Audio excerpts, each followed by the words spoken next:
Tidak hanya pemerintah provinsi dan pemerintah daerah, seluruh perangkat desa dan lingkungan bisa sebenarnya berperan aktif untuk mengawasi kebijakan PPKM Mikro.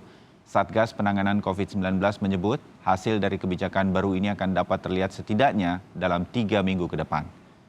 Dalam diskusi daring yang digelar Komite Penanganan COVID-19 dan Pemulihan Ekonomi Nasional, juru bicara Satgas Penanganan COVID-19, Wiku Adhisa Smito, berharap masing-masing RT dan RW dapat memperketat pengawasan PPKM Mikro ini. Salah satunya adalah dengan membangun posko berdasarkan zonasi, mulai dari zona hijau, kuning, oranye, hingga ke zona merah. Wiku Adhisa Smito menjelaskan penerapan pembatasan kegiatan masyarakat mikro yang dimulai pada 9 hingga 22 Februari 2021 diharapkan akan bisa menekan angka penyebaran COVID-19.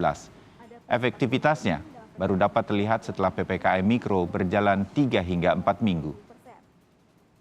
Jadi kalau kita bisa belajar dari PSBB di tahun lalu, contohnya mungkin yang gampang di DKI Jakarta. Pada bulan September melakukan PSBB yang diperketat, dilakukan selama 4 minggu. Efek dari sejak pertama ditetapkannya PSBB diperketat, itu 3 minggu pertama kasusnya masih naik.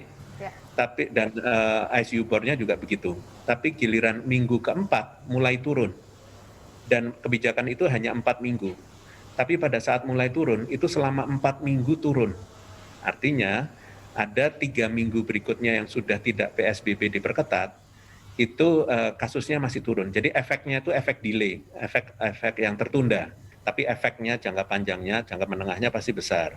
Tinggal menstruktur menjadi lebih tegas gitu, tugasnya juga menjadi jelas, dan targetnya sekarang juga diperjelas. Dengan demikian pengendaliannya juga bisa di level mikro tersebut. Nah, sekarang tinggal berjalan dengan waktu, pemantapan pembentukan posko-posko itu tadi, dan tugas-tugasnya, dan pelaporannya. Sehingga nanti kita bisa lebih jelas angkanya dan seterusnya.